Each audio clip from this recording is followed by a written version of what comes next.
She stood on the edge of the bridge, her hands trembling as the cold wind whipped through her hair. The city lights below blurred through her tears. Just one step, she thought. Just one step and all this pain would end. But then a voice cut through the darkness, gentle yet firm. Please don't. Those two words would change everything. This is the story of two broken souls who found each other in the most unexpected way, proving that sometimes the universe brings strangers together not by coincidence, but by design. If this story touches your heart, please hit that like button and subscribe to our channel for more inspiring tales of hope and love. Maya had been drowning in darkness for months, a failed marriage, a miscarriage that shattered her dreams, and a career that crumbled beneath the weight of her depression.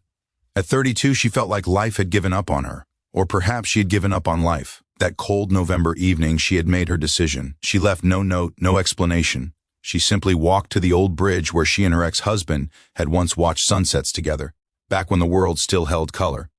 The man who spoke those two words was Ethan. He had been walking home from his late-night shift at the hospital where he worked as a nurse. He was exhausted, his scrubs still stained from a particularly difficult surgery he had assisted with.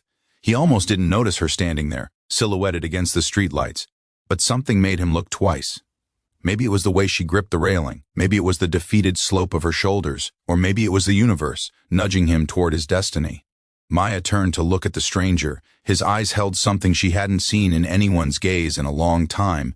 Not pity, not judgment, just pure raw concern for another human being. "Why do you care?" she asked, her voice barely above a whisper. Ethan stepped closer, careful not to startle her.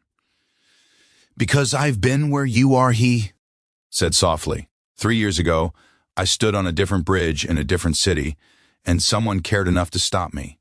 They stood there in silence for what felt like hours but was only minutes. The traffic below hummed its endless song. The wind carried the scent of rain about to fall, and two strangers existed in a bubble where nothing else mattered except this moment, this choice, this chance. Finally, Maya took a step back from the edge, then another, until she collapsed onto the cold concrete sidewalk, sobbing uncontrollably. Ethan sat beside her, not touching, not speaking, just being present in her pain. He walked her to an all-night diner, the kind with cracked vinyl booths and coffee that tasted like it had been sitting on the burner for hours. They sat across from each other, and slowly, hesitantly, Maya began to talk. She told him about Thomas, her ex-husband who had an affair with her best friend. She told him about the baby she lost at 5 months, a little girl she had already named Lily. She told him about losing her job as a teacher because her depression made it impossible to function, to smile, to pretend everything was okay when her entire world had shattered. Ethan listened without interrupting, without offering empty platitudes or quick fixes. When she finished, he shared his own story. He had been engaged to his high school sweetheart, Rachel. They had planned a life together, bought a house, dreamed of children. But 6 months before their wedding, she was killed by a drunk driver. Ethan spiraled into darkness, started drinking heavily, lost his first nursing job, and ended up on that bridge contemplating the same choice Maya had been about to make. An elderly woman had stopped him that night, a stranger who simply said, "Your story isn't over yet." I didn't believe her, Ethan admitted, stirring his coffee absently. For months after that, I was angry that she stopped me, but slowly, day by painful day, I started rebuilding. I got sober. I went back to nursing. And I made a promise to myself that if I ever saw someone standing where I had stood, I would do what that woman did for me. He looked up at Maya, his eyes glistening. I would give them a reason to take one more step away from the edge. They exchanged phone numbers that night, though neither was sure why. Maya went back to her tiny studio apartment, the one that still smelled like Thomas even though he had left 8 months ago. She looked at her phone, at Ethan's number, and wondered if she would ever use it. But the next morning, when the darkness crept in again like it always did, she found herself typing a message. "I'm still here, barely, but I'm here." Ethan's response came within minutes. "That's enough for today. Tomorrow, try for barely here again." And the day after that, one day at a time, it became their ritual. Every morning, Maya would text him that she was still here, and every morning Ethan would respond with encouragement, sometimes just a simple acknowledgement, sometimes with a quote or a thought for the day. They weren't romantic messages, they weren't even particularly deep, but they were a lifeline, a thread connecting two people who understood what it meant to fight invisible battles. After 2 weeks of texts, Ethan asked if she wanted to meet for coffee. Maya almost said no. The thought of leaving her apartment, of being around people, made her chest tight with anxiety. But something about Ethan felt safe. She said yes. They met at the same diner, sat in the same booth. This time they talked about smaller things, favorite books, childhood memories, the quirky habits that made them human. Maya learned that Ethan collected vintage vinyl records and couldn't cook to save his life. Ethan learned that Maya loved rainstorms and had once dreamed of writing a novel. These coffee meetings became weekly, then twice weekly. Neither of them called it dating. It was just two people helping each other survive. Ethan convinced Maya to start therapy, even helped her find a sliding scale counselor when money was tight. Maya encouraged Ethan to deal with grief he had buried beneath layers of work and forced smiles.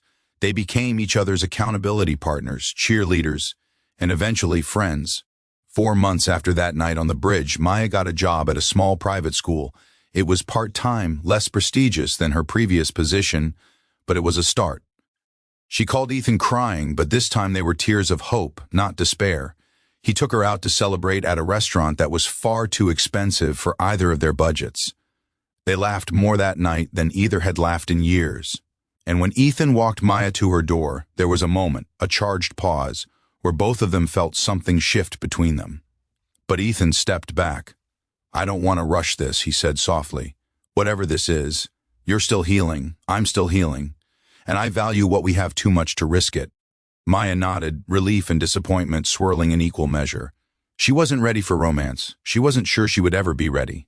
But a small part of her, a part she thought had died with all her other dreams, whispered that, maybe, someday, she could love again. Summer came, bringing longer days and softer edges to their pain. They took walks in the park, attended a concert together, even went to a painting class where both of them proved to be hilariously terrible artists. Maya started writing again, just small pieces at first, journal entries that turned into short stories. Ethan encouraged her to submit one to a literary magazine. When it got accepted, they celebrated like she had won the Nobel Prize.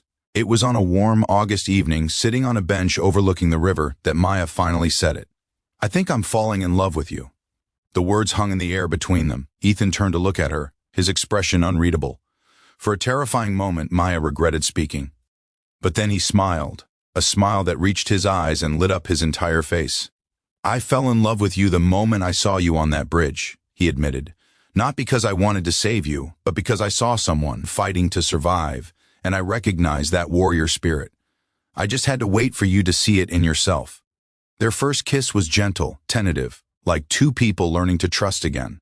It wasn't fireworks or movie magic perfection. It was real and messy and beautiful in its simplicity. They decided to take things slow, to build a foundation of friendship and understanding rather than rushing into intensity that neither was ready for. Some days were hard. Maya still had mornings where getting out of bed felt impossible. Ethan still had moments where grief for Rachel washed over him in waves. But they faced those moments together. They learned that love after loss looks different. It's not about completing each other or fixing each other's broken pieces. It's about standing side by side, two whole people with cracks and scars, choosing each other every single day. It's about being honest when you're not okay, and celebrating the small victories that others might not understand.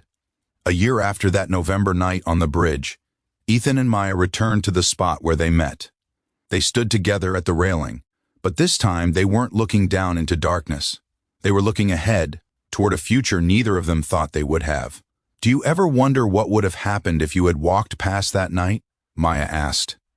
Ethan wrapped his arm around her shoulders. "I think the universe would have found another way to bring us together. Some people are meant to meet. The universe just chooses the time and place." Maya turned in his embrace and kissed him, pouring into that kiss all the gratitude, love, and hope she had rediscovered. When they pulled apart, she whispered, "Thank you for seeing me when I couldn't see myself." Ethan touched his forehead to hers. "Thank you for giving me a reason to keep showing up." They walked away from that bridge hand in hand, two souls who had been strangers in their darkest hour but had become each other's greatest love story. Their story reminds us that rock bottom can be a foundation for building something beautiful, that the person who saves your life might be a stranger who becomes your soulmate. That healing isn't linear, love isn't perfect, and sometimes the universe brings people together in the most unexpected ways. Maya and Ethan didn't find each other in a fairy tale moment. They found each other in pain, in darkness, in a moment of crisis.